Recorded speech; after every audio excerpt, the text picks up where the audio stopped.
I need you to understand something before I start. This isn't a story about monsters or ghosts or things that go bump in the night. I wish it were that simple. What I'm about to tell you is about something far more disturbing. Something that made me question the very fabric of what we call reality. And by the end of this, you might start questioning it too. It started the way most bad decisions do, with desperation and a bank account hovering just above zero. I've been out of work for 3 months. The marketing firm I worked for had gone under during the spring, taking my salary and my carefully constructed life plan with it. I'd spent weeks sending out resumes, sitting through interviews that led nowhere, watching my savings drain away like water through a sieve. My apartment's rent was due in 2 weeks, and I had exactly $863 to my name. So when I saw the posting for a night attendant position at Valley View Storage, I didn't hesitate. I didn't care that it was a graveyard shift. I didn't care that the pay was barely above minimum wage. What mattered was that it was money, and money meant keeping a roof over my head. The interview was held on a Tuesday afternoon. Valley View Storage sat at the edge of the industrial district, a sprawling complex of identical beige buildings arranged in a grid pattern that seemed to stretch on forever. The main office was a small structure near the entrance, with tinted windows and a parking lot that had maybe 6 cars in it. The manager who interviewed me was a man named Gerald Reeves. He was in his late 50s, with thinning gray hair and the kind of face that looked perpetually tired. He wore a polo shirt with the company logo, the fabric slightly faded from too many washings. "The position is simple," he said, sliding a clipboard across the desk. "You're here from 11 p.m. to 7 a.m. Monday through Friday.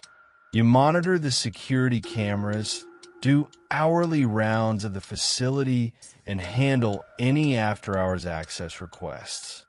We don't get many of those, maybe 1 or 2 a week." "Sounds straightforward," I said. "It is. Mostly."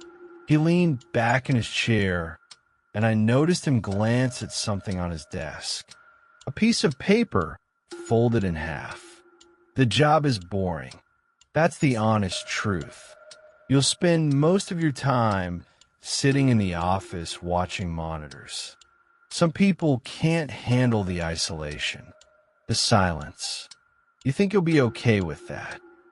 I nodded. "I'm fine with quiet." He studied me for a moment, then seemed to come to some internal decision. "When can you start?" "Tonight, if you need me. Tomorrow night. Come in at 10:30. I'll be here to show you the ropes, go over the systems, all that. And I'll give you the rules." "Rules? Every job has them." He smiled, but it didn't quite reach his eyes. "Nothing complicated. Just things we've learned over the years that make the nights run smoother." I left the interview with a handshake and a start date, feeling something like relief for the first time in months. I should have paid more attention to the way Gerald had said that last part. The way his voice had dropped slightly, became more careful. But I was too focused on the fact that I had a job again to notice. The next night, I arrived at 10:25, giving myself a few extra minutes. The facility looked different in the dark. The sodium vapor lights created pools of harsh orange illumination between long stretches of shadow. The storage buildings, all identical during the day, seemed to blur together in the darkness, each one a mirror of the next. Gerald was waiting in the office, along with another man he introduced as Marcus, the current night attendant. Marcus was in his mid-30s, lean, with a scraggly beard and dark circles under his eyes that suggested he'd been working nights for far too long. "Marcus is moving to days," Gerald explained. "So you're getting the full handoff." The office itself was small and cramped. One wall was dominated by a bank of security monitors, each one showing a different section of the facility. The images were in black and white, grainy, the kind of low-resolution footage that made everything look slightly unreal. There was a desk with an old computer, a mini fridge in the corner, and a bathroom through a door at the back. Marcus walked me through the basic systems: how to log into the computer, how to check the access logs, how to use the radio if I needed to communicate with a few other staff members who might be on the grounds during the early morning hours. He showed me the clipboard where I'd record my hourly rounds, marking down the time and any issues I noticed. "It's dead simple," Marcus said, his voice flat. "Most nights, nothing happens. You just sit here and watch the screens. Make your rounds every hour. Go home when your shift ends." "What about the access requests Gerald mentioned?" "Rare. Maybe once a week. Someone calls ahead, you check the log, you meet them at the gate and let them in. You escort them to their unit, make sure they're not doing anything sketchy, and escort them out. That's it." Gerald was making coffee in the corner, and I noticed him listening carefully to everything Marcus said. After a moment, he cleared his throat. "I should go over the rules with you now," Gerald said, setting down his mug. He pulled out a piece of paper from his pocket. It had been folded and unfolded so many times that the creases had worn thin. "We have 5 basic rules for the night shift. They're simple, but they're important. Don't skip them. Don't ignore them. Don't think you know better." He handed me the paper. The rules were handwritten in careful, deliberate print. "Night shift rules, Valley View Storage. Complete hourly rounds of all buildings. Check all exterior doors and record any anomalies. Do not fall asleep during your shift. Use the coffee maker as needed. Walk around if you feel drowsy. If you see anyone in the facility who has not logged an access request, call the police immediately. Do not approach them yourself. Keep the office door locked at all times when you are inside. If you see yourself on the security monitors, do not acknowledge it. Continue your normal duties and do not mention it to anyone." I read through the list twice. The first 4 made perfect sense. Standard security protocol. But that 5th one stopped me cold. "What does that mean?" I asked, looking up at Gerald. "Rule 5. Marcus and Gerald exchange a look. It was brief, but I caught it. Something passed between them, some understanding I wasn't part of. "Exactly what it says," Gerald replied. His tone had become very neutral. "If you see yourself on the monitors when you shouldn't be seeing yourself, don't acknowledge it. Don't react to it. Just keep doing your job." "But I don't understand. How would I see myself if I'm sitting here watching the monitors?" "You probably won't," Gerald said quickly. "It's rare. Very rare. But if it happens, that's the rule. Don't acknowledge it." I looked at Marcus. "Has it happened to you?" He was quiet for a long moment. "Once," he said finally. "About 6 months ago. I followed the rule. Everything was fine. What does acknowledge mean in this context?" "Don't stare at it," Marcus said. His voice had gone even flatter. Don't react visibly. Don't talk about it.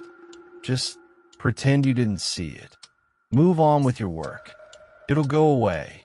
I wanted to ask more questions. I wanted to understand what kind of glitch in the security system would show someone's own image when they weren't in that location. But something about the way both men were looking at me made it clear the discussion was over. Look, Gerald said, 99 nights out of 100, you won't see anything unusual. You'll sit here, you'll do your rounds, you'll go home. This is just a precaution, something we've learned over the years. The facility has been here for 30 years. We've had a lot of night staff. This is what works. I folded the paper and put it in my pocket, even though I'd already memorized it. Okay, I understand. The rest of the orientation was straightforward. Gerald showed me where the flashlights were kept, gave me keys to the various buildings, and made sure I had his cell number programmed in my phone for emergencies. By 11:15, both he and Marcus were ready to leave. You'll do fine, Gerald said at the door. Remember the rules. Keep the door locked. Call if you need anything. And then they were gone, and I was alone in the office with nothing but the hum of the monitors and the buzz of the fluorescent lights overhead. For the first hour, I felt like I was waiting for something to happen. I sat at the desk, watching the monitors cycle through their views. Empty corridors between storage units. Empty parking spaces. The occasional sweep of a security camera catching nothing but concrete and metal doors. The facility was laid out in a grid. 10 buildings, each one 3 stories tall, connected by outdoor corridors and concrete walkways. The cameras covered the main pathways, the entrances to each building, and the parking areas. There were blind spots, of course, small sections where the camera angles didn't quite overlap. But for the most part, I could see the entire facility from where I sat. At midnight, I did my first round. I took the clipboard, a flashlight, and the ring of keys and locked the office door behind me. The air outside was cool and still. My footsteps echoed off the metal doors as I walked down the first corridor, checking that everything was secure. The buildings were identical. Same layout, same industrial green doors, same concrete floors. The only thing that differentiated them were the building numbers painted on the walls and the different unit numbers on each door. I walked through building A, then B, then C, checking each exterior door, looking for anything out of place. Nothing. Everything was exactly as it should be. I returned to the office and logged around in the notebook. 12:17 a.m., all clear. The next few hours passed in a kind of monotonous rhythm. Watch the monitors. Check my phone. Make coffee. Do another round at 1 a.m., then 2 a.m. The silence was absolute. No traffic sounds from the nearby road. No voices. Just the mechanical hum of the building's ventilation and the soft whisper of my own breathing. It was during the 3 a.m. round that I noticed the first thing that seemed off, though at the time I dismissed it. I was walking through Building F, checking the doors, when I realized I'd lost track of where I was. The corridors all looked the same, and for a moment I couldn't remember if I'd already been down this particular hallway or not. I checked the clipboard. I'd marked off buildings D, and EF was next. But something felt wrong. The corridor seemed longer than I remembered from my previous round. Or maybe it was shorter. I couldn't quite pin down what was different. I finished checking the doors, marked the building complete, and moved on. When I got back to the office, I poured another cup of coffee and sat down at the desk. The monitors showed the same empty views they'd been showing all night. I glanced at the clock. 3:24 a.m.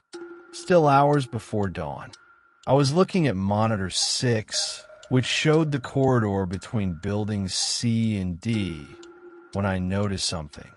There was a figure on the screen.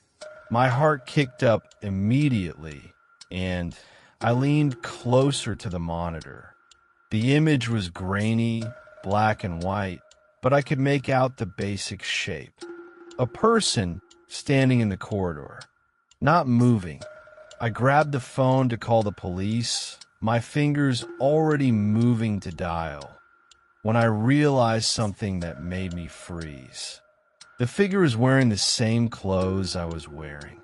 Dark jeans, gray hoodie, same build. I looked down at myself, then back at the monitor. The figure on the screen was still there, standing motionless in the corridor, facing away from the camera. Rule 5 echoed in my mind. If you see yourself on the security monitors, do not acknowledge it. But this couldn't be what that meant. This had to be a recording error. Some kind of playback glitch showing footage from earlier in the night when I've been doing my rounds. Except I hadn't been in that corridor yet tonight. I'd done buildings A through F. C and D were still on my list for the next round. I stared at the monitor. The figure didn't move, just stood there, facing down the corridor, completely still. My hand was still on the phone. I should call Gerald. I should report this. This was a security breach. Someone was in the facility, but the person was wearing my exact clothes. Same hoodie, same everything. Do not acknowledge it. I forced myself to look away from the monitor, to set down the phone. My hand was shaking slightly. I took a breath, then another. I picked up my coffee and took a sip, even though the taste turned my stomach. When I looked back at monitor 6, the corridor was empty. I sat there for a long time, staring at the screen, waiting for the figure to reappear. It didn't. I cycled through all the monitors, checking each camera view. Nothing. The facility was empty. At 4 a.m., I did my next round, moving mechanically through the motions. Buildings G, H, IJ. Everything was normal. Everything was fine. I walked past the corridor where I'd seen the figure on the monitor. There was no sign anyone had been there. Back in the office, I logged around and tried to convince myself it had been a technical glitch. Some artifact of the recording system. These cameras were old. The system was probably running on equipment from the 90s. Glitches happened, but I kept thinking about how still the figure had been, how it had been wearing my clothes. The rest of the night passed without incident. I completed my 5 and 6 a.m. rounds. I drank more coffee than I probably should have. When Gerald arrived at 6:45 to relieve me, I almost told him what I'd seen. "How was your first night?" he asked, setting his bag down on the desk. "Quiet," I said. "Nothing to report." He nodded, looking relieved. "Good. That's usually how it goes. You did all your rounds. Every hour. Perfect. Go home, get some rest. See you tomorrow night." I drove home as the sun came up, exhausted but wired from the caffeine. I kept replaying what I'd seen on the monitor, trying to find a rational explanation that made sense. By the time I got to my apartment, I'd almost convinced myself I'd imagined it. Stress, exhaustion, the strangeness of working alone in the dark. my mind playing tricks. I slept through most of the day, woke up around 4 in the afternoon, and spent the evening trying not to think about the job. But as 10:30 approached, I felt a knot of anxiety forming in my stomach. I almost called in sick. I actually had my phone in my hand, Gerald's number pulled up, ready to make an excuse. But I thought about my bank account, about the rent that was due, about the fact that I couldn't afford to lose this job after one shift. So I went back. The second night started the same as the first. Empty facility, quiet monitors, routine rounds. But I was more alert now, watching the screens more carefully, looking for anything unusual. The figure appeared again at 2:15 a.m. This time it was on monitor 8, which showed the exterior of Building H. The person, wearing my clothes, was standing just outside the main entrance. Still, motionless. I didn't react. I kept my breathing steady, even though my pulse was hammering. I forced myself to look away from the monitor, to check the other screens, to pretend I hadn't seen anything. When I looked back, the figure was gone. It happened twice more that night. Once on monitor 3, once on monitor 11. Always the same, a figure in my clothes, standing motionless. And always when I looked away and then back, it was gone. I didn't acknowledge it. I followed the rule. But something else started happening that night. Something I couldn't ignore. The facility itself began to feel different. During my 4 a.m. round, I was walking through Building C when I realized the corridor was longer than it had been the night before. Not by much. Maybe 10 feet. Maybe less. But I'd walked this same path 4 times already across 2 nights, and I knew how many steps it took to get from one end to the other. Now it took more steps. The corridor had stretched. I stopped in the middle of the hallway, looking back the way I'd come, then forward to where I was headed. The perspective seemed wrong somehow. The angles didn't line up quite right. The fluorescent lights overhead seemed to recede into a distance that shouldn't exist in a building this size. The silence in the corridor was absolute. Not the comfortable quiet of an empty building, but something heavier. Something that pressed against my eardrums like pressure before a storm.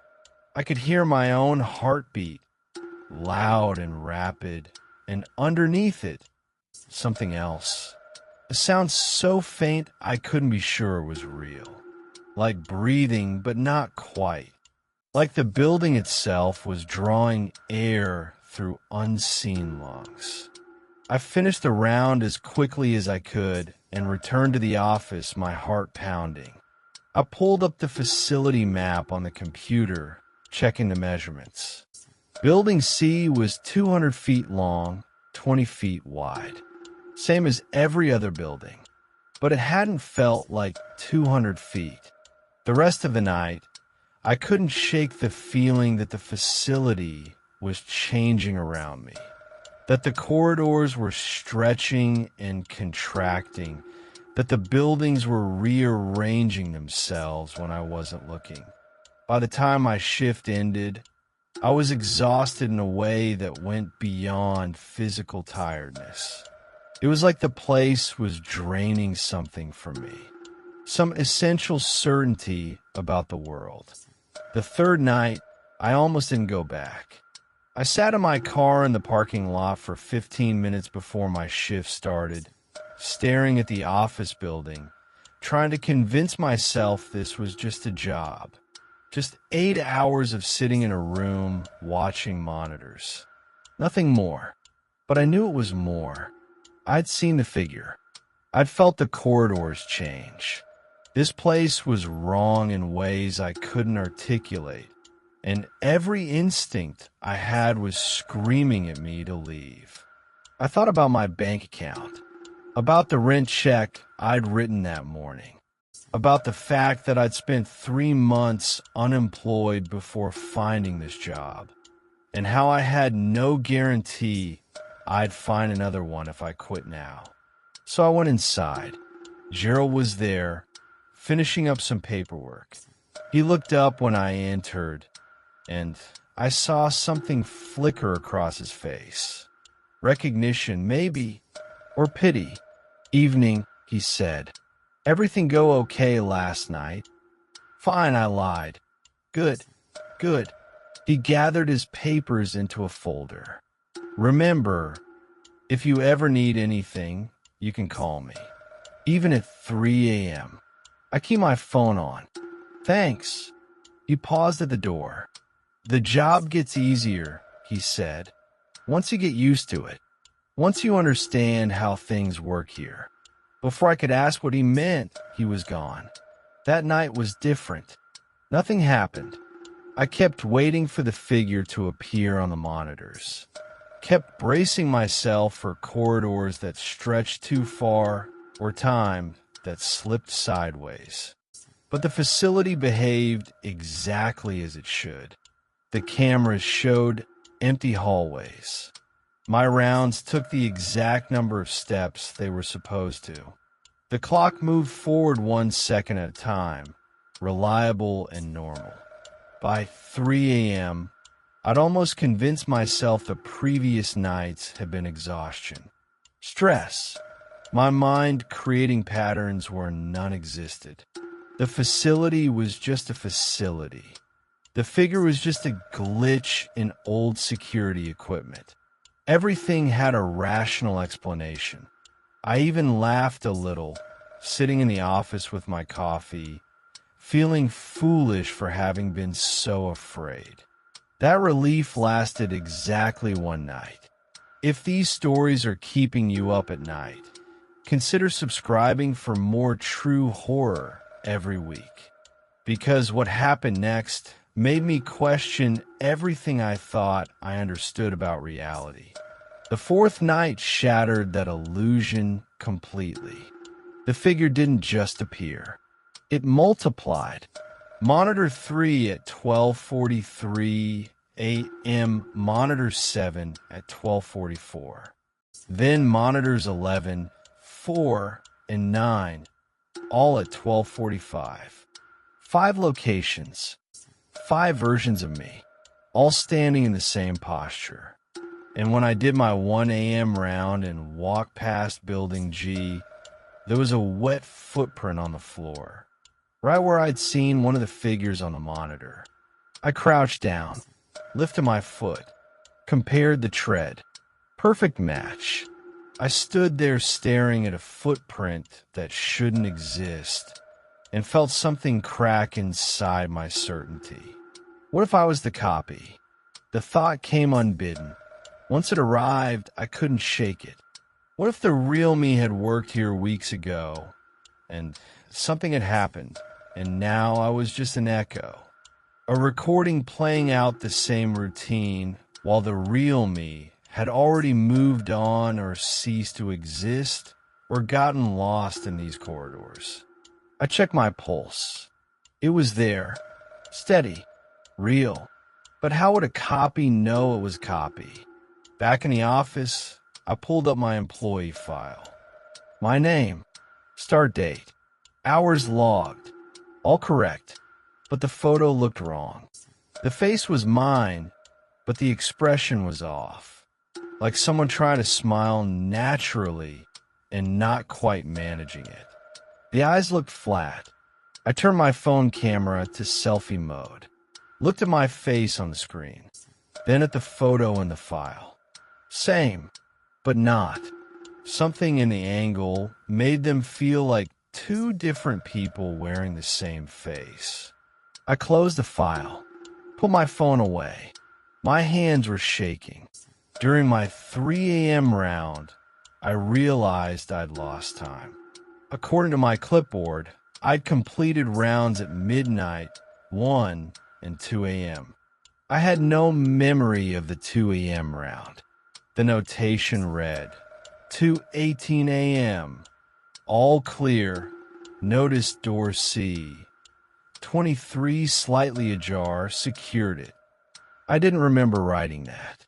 Didn't remember finding a door ajar. I checked unit C, 23. The door was firmly locked. No sign it had ever been opened. Had I imagined it? Forgotten it? Or had someone else written that note? Someone who knew my handwriting? Someone who was me. The fifth night, the figure disappeared. Completely. I watched the monitors all shift, waiting for it to appear. Midnight came and went. 1 a.m., 2 a.m., nothing. Just empty corridors and parking lots, exactly as they should be. But instead of feeling relieved, I felt worse. Because I'd gotten used to seeing it. I'd built my entire night around anticipating when it would appear, where it would be, how I would carefully not react to it. The figure had become part of the routine, as regular as my hourly rounds. Its absence felt wrong, like a crucial piece of machinery had stopped running, and any second now, the whole system would seize up. I did my rounds obsessively that night, checking corners, looking over my shoulder, waiting for it to appear in person since it wasn't appearing on the cameras. But I saw nothing. The facility was completely, utterly empty. By 4 a.m., I was more frightened than I'd been any other night.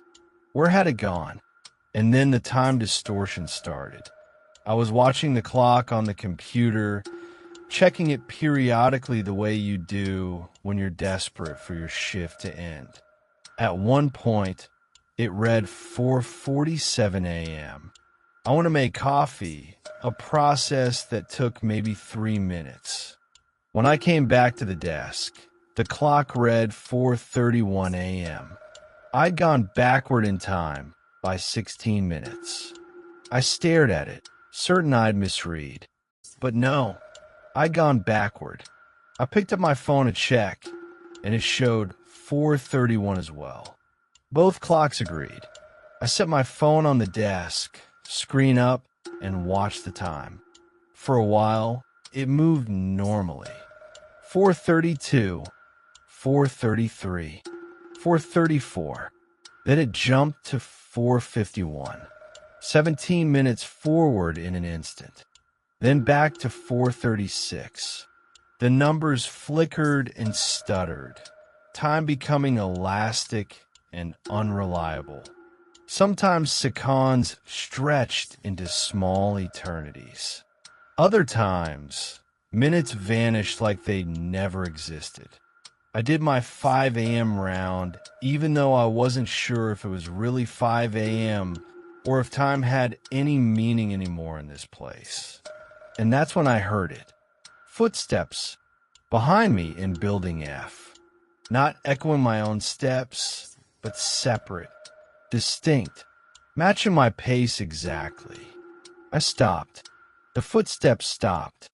I started walking again. The footsteps resumed, perfectly synchronized. Do not acknowledge it. My jaw ached from clenching. My hands were fists at my sides. I kept walking, and the footsteps stayed with me the entire length of the corridor. When I exited the building and turned to look back through the door's window, I saw it. Just for a second. A silhouette in the hallway, right where the footsteps had been coming from, standing motionless. Then the lights flickered and it was gone. These stories get even darker. If you're enjoying this, hit the like button, comment your thoughts, and subscribe for more real horror every week. The sixth night, I started to forget who I was. Not dramatically, not all at once, just small things. My middle name took me 3 tries to remember. I couldn't recall what I'd eaten for breakfast the morning before. When I tried to picture my apartment, the layout felt vague and uncertain. I told myself it was sleep deprivation. I've been getting maybe 4 hours of sleep a day and not good sleep.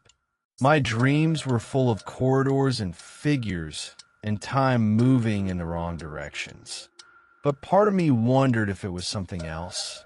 If working here was eroding more than just my certainty about the facility.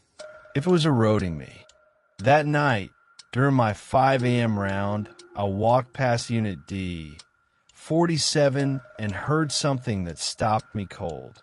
Scratching from inside the unit. Not frantic scratching, like an animal trying to escape. Slow, deliberate scratching. Rhythmic, like someone was drawing something on the inside of the metal door. I stood there listening. The scratching continued, steady and patient. Then it stopped, and a voice came from inside the unit. Quiet, barely audible through the metal. I know you can hear me. My breath caught. The voice was familiar in a way that made my skin crawl. It sounded like my voice. I backed away from the door, slowly, not taking my eyes off it. The unit number was D-47. I pulled out the clipboard and checked the access log. No one had been to D-47 in 3 weeks. The unit was paid up through the end of the year. I walked away. I finished my round. I didn't acknowledge what I'd heard. But when I got back to the office, I pulled up the security footage for Building D, corridor where Unit 47 was located. I scrolled back through the recordings, watching hours of empty hallway in fast forward. And then I saw it. At exactly 5:08 a.m., while I'd been standing outside Unit D-47, the camera had captured something. A figure, just for a single frame, standing in front of the unit. It was me, or something that looked exactly like me. Same clothes, same posture, same everything. But I'd been there. I knew what I'd been doing. I'd been standing still, listening to the voice. I hadn't moved. Yet the camera had caught me in a different position, from a different angle, as if there were 2 of me in the corridor at the same time. I closed the video player. My hands were shaking. The rules said not to acknowledge it. But how was I supposed to ignore evidence that I existed in 2 places at once? How was I supposed to pretend that was normal? I made it through the rest of the shift on autopilot, moving through the motions without really thinking about what I was doing. When Gerald arrived, I must have looked worse than I realized because his expression immediately became concerned. "Are you sleeping during the day?" he asked. "You need to maintain a proper sleep schedule, or this job will destroy you." "I'm sleeping," I said, though it was only partially true. I've been sleeping maybe 4 or 5 hours a day, and never well. My dreams were full of endless corridors and figures that stood too still. "Maybe you should take a night off," Gerald suggested. "I can cover tomorrow. Give you a 3-day weekend." I almost accepted. Almost told him yes. I needed a break. I needed to get away from this place. But something stopped me. Some stubborn part of my brain that insisted if I walked away now, if I showed weakness, I'd never be able to come back. And I still needed the job. "I'm fine," I said. "I'll see you tomorrow night." I lasted 3 more nights before I finally broke the rule. Each night, the anomalies intensified. The figure appeared more frequently.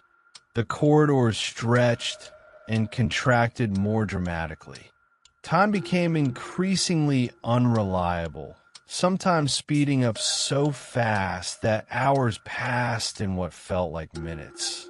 other times slowing down until every second felt like an eternity. And the sounds. God, the sounds. Footsteps that followed me through the building. Doors opening and closing in empty corridors. Voices whispering things I couldn't quite make out. And underneath it all, that breathing sound, that sense of something vast and alive pulsing through the structure of the facility itself. It was the fifth night. I'd become almost used to seeing the figure on the monitors. It appeared at least 4 or 5 times per shift now, always in different locations, always standing still. I'd gotten good at not reacting, at pretending it wasn't there. But on the 5th night, during my 2 a.m. round, I saw it in person. I was walking through Building E, checking the doors, when I reached the end of the corridor and saw a figure standing at the far end of the next hallway. It was too dark to make out details, but I could see the silhouette. The same build, the same clothes. I froze. The figure didn't move. We stood there, maybe 30 feet apart in the dim corridor. My flashlight beam didn't quite reach it, leaving it in a pool of shadow that seemed darker than it should be. The fluorescent lights overhead flickered just once, and in that moment of darkness and return, the figure seemed slightly closer. But I hadn't seen it move. I should have turned around right then. Should have walked away. But something kept me rooted in place. 5 nights of ignoring this thing. 5 nights of pretending I didn't see it. And now here it was impossible to ignore, impossible to dismiss as a trick of the cameras or my imagination. It was real. It was here. And it was wearing my face. I couldn't see that face clearly, not at this distance in this light.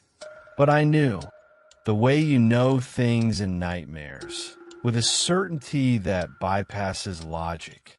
The lights flickered again. The figure was closer now, maybe 20 feet away, still motionless between the flickers, but jumping forward each time the lights went out and came back on. And then, slowly, it turned to face me. I couldn't see its face. The lighting was too poor, the distance too great. But I could feel it looking at me. Could feel the weight of its attention, heavy and cold, like being watched by something that had all the time in the world. Do not acknowledge it.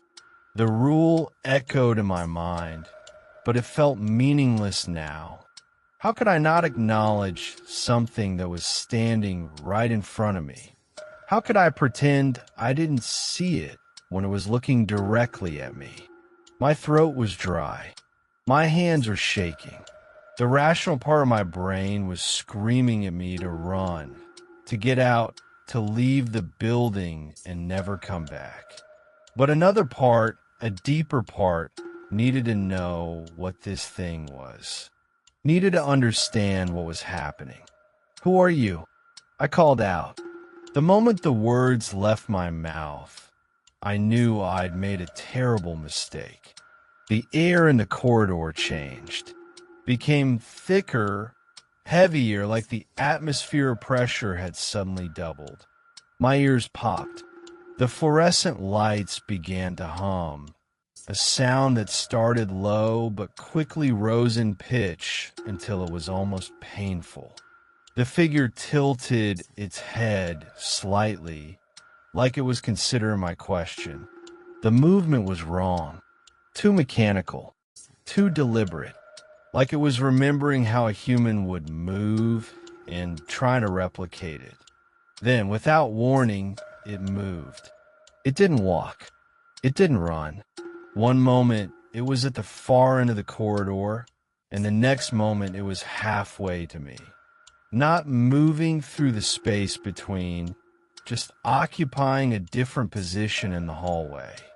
like frames cut from a film, jumping from one location to another without showing the transition. My breath caught in my throat. I stumbled backward, my flashlight beam shaking, casting wild shadows on the walls. The figure came closer. Another jump, another impossible displacement through space. It was 10 feet away now, then 5. I could almost see its face in the darkness, almost make out the features that I knew would be my own. The lights flickered faster now, strobing, and with each flash of darkness the figure was closer. Closer. The air smelled wrong, like ozone and something else. Something organic and old. I turned and ran. I ran through the corridors, my footsteps echoing off the metal doors, my breath coming in ragged gasps. Behind me, I heard nothing. No footsteps, no breathing. But I knew it was there, knew it was following me, jumping through space with each blink of the lights. I didn't look back. I couldn't look back. Looking back would mean acknowledging it further, would mean giving it more of whatever it was feeding on. My fear, my attention, my reality. I burst through an exterior door and into the open air, then kept running across the parking lot.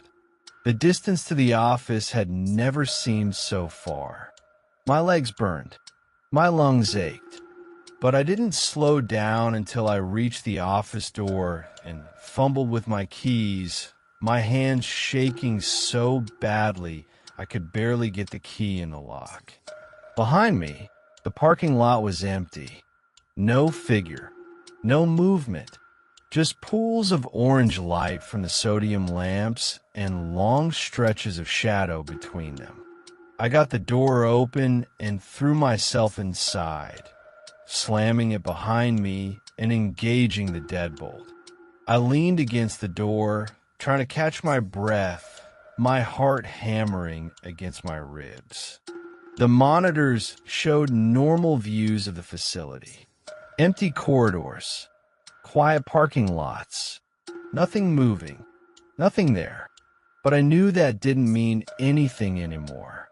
The cameras only showed what they wanted to show, or what the facility wanted them to show.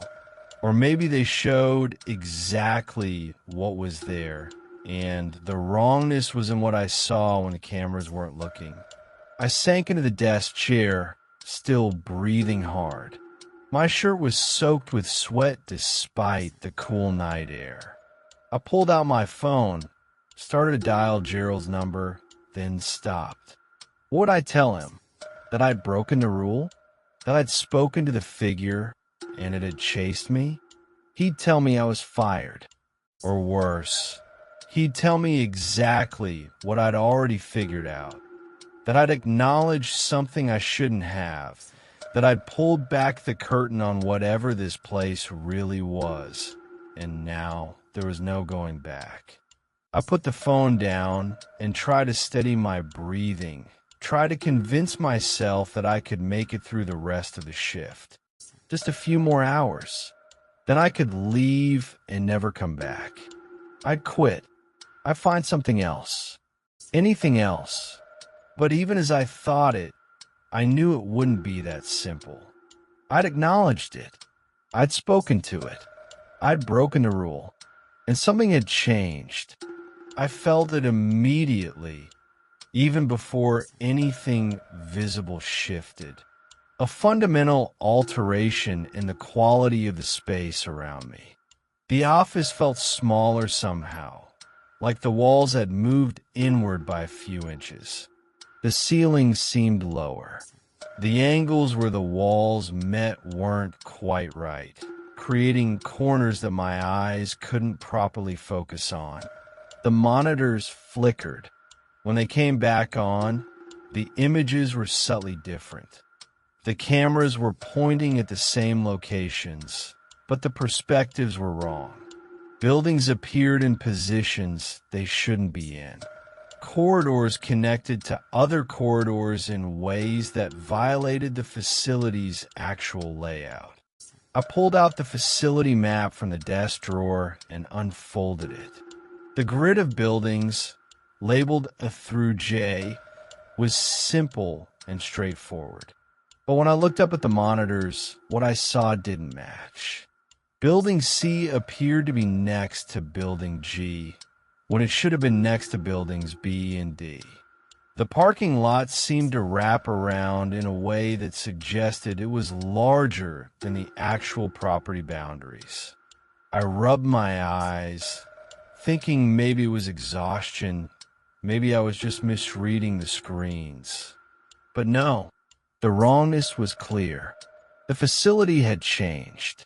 Or my perception of it had. Or maybe there was no difference between those two things anymore. The clock on the computer showed 2:37 a.m. I had more than 4 hours left of my shift. 4 hours in a facility that was no longer quite real, in a building that no longer quite obeyed the normal rules of space and time. I should have left then. Should have walked out the door and never looked back. Paycheck be damned. But something kept me in the chair. Maybe it was pride. Maybe it was denial. Or maybe it was something else. Some part of me that needed to see how far this went. How far reality could bend before it snapped completely. At 3 a.m., I went out for my next round, even though every instinct told me to stay in a locked office. But the rules said hourly rounds. If I didn't follow the other rules, who knew what would happen? Maybe the rules were the only things holding this place together. Maybe my compliance was the only thing keeping it from coming completely apart. Building A was normal. Building B was normal. But when I entered Building C, I immediately knew something was wrong. The corridor was too long. Not by 10 feet this time. Not by 20. By what looked like hundreds of feet. The hallway stretched away into a distance that couldn't possibly exist within the physical structure of the building. The fluorescent lights marched off into a vanishing point that seemed miles away. I stood in the doorway. My flashlight beam trembled. This wasn't possible. This couldn't be real. But it was. I was looking right at it. I took a step into the corridor. The door slammed shut behind me. I spun around, grabbed the handle. It wouldn't budge. Locked from the outside, though I knew that was impossible. I had no choice but to walk forward. The corridor seemed to stretch as I moved through it. The far end never getting closer no matter how many steps I took. The unit doors on either side were still there, still numbered in sequence.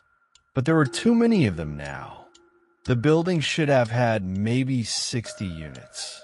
I counted over 100 and was still walking. Time felt wrong. I couldn't tell if I'd been walking for 5 minutes or 5 hours. My legs ached, but I couldn't stop. If I stopped, I felt certain something would happen. Something worse than what was already happening. Finally, after what felt like an eternity, I saw a door ahead. Not a unit door. An exit. I pushed through it and found myself outside. But not where I should be. I was standing in the parking lot. But it was wrong. The layout was different. The buildings were in different positions. And when I looked up at the sky, there were no stars. Just blackness. Absolute and complete. I pulled out my phone, but it showed no signal. The time display flickered between different numbers. 3:47, 2:12, 5:38, 1:01, never settling on 1. In the distance, I could see the office. It looked the same, but the path to it seemed impossibly far. I started walking, and with each step, the distance seemed to grow rather than shrink. And then I saw them. Figures, dozens of them, standing throughout the parking lot, all of them facing in my direction, all of them wearing clothes like mine. Not exactly the same, but similar, as if they were different versions of people who'd worked here, different night attendants from different times. They didn't move. They just stood there, watching me. I realized then what the rule was really about. Not protection from danger, protection from awareness. The rule wasn't keeping something out.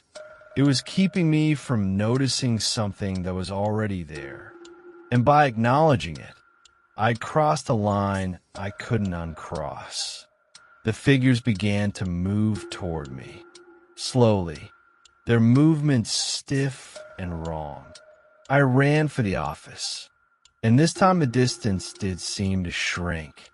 I reached the door and fumbled with my keys, my hands shaking so badly I could barely hold them. The lock finally turned. I threw myself inside and slammed the door, engaging the deadbolt. The monitors showed the parking lot, but the figures weren't on the screens.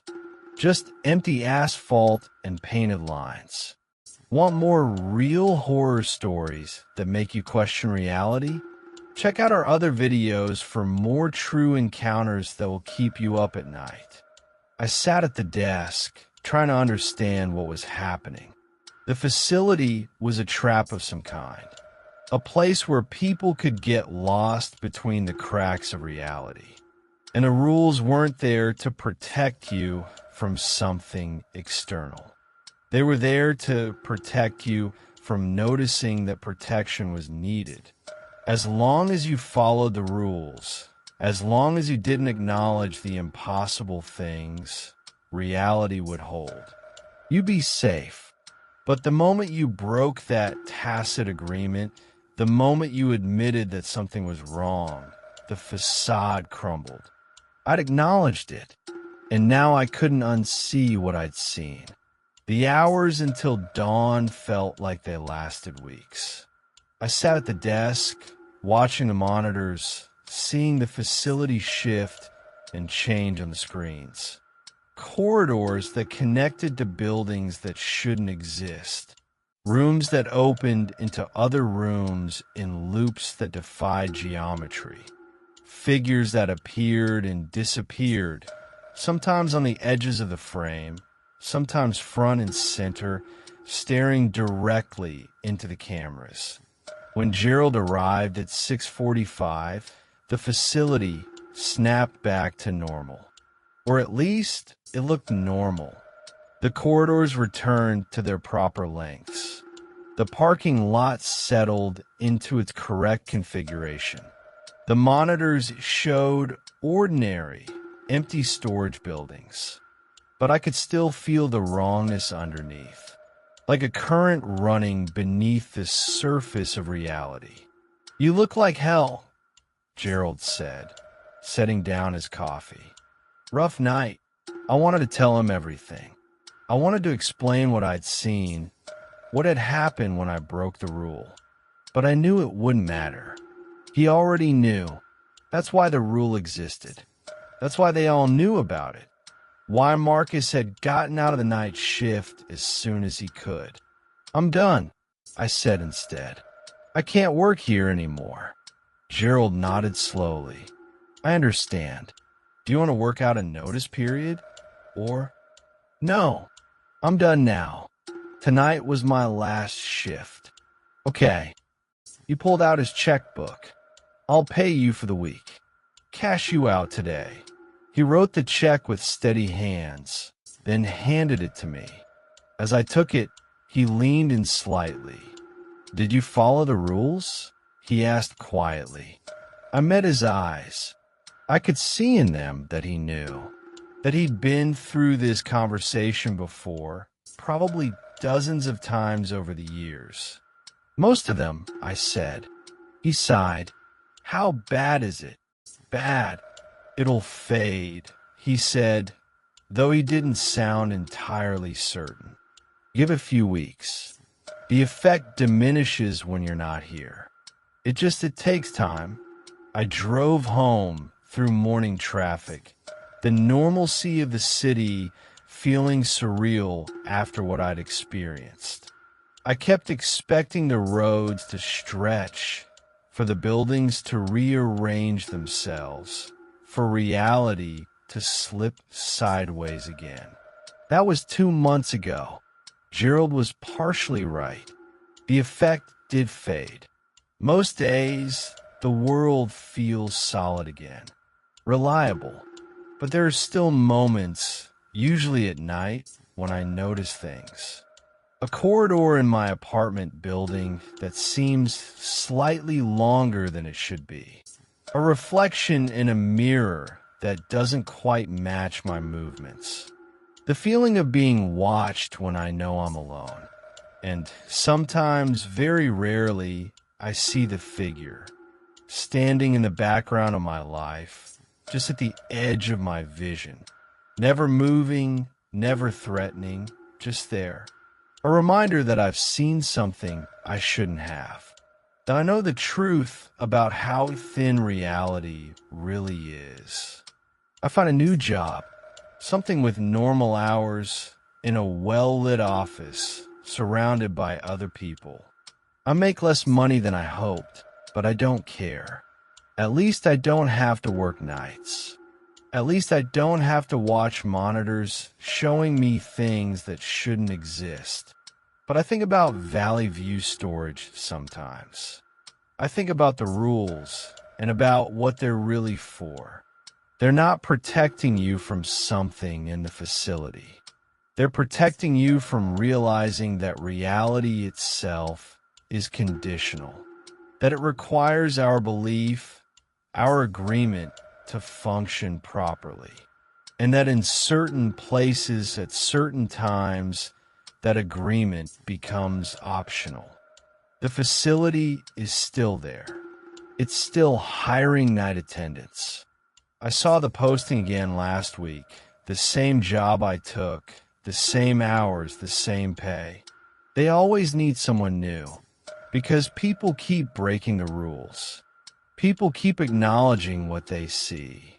And once you've done that, once you've pulled back that curtain, you can't work there anymore. The facility won't let you. It's shown you too much.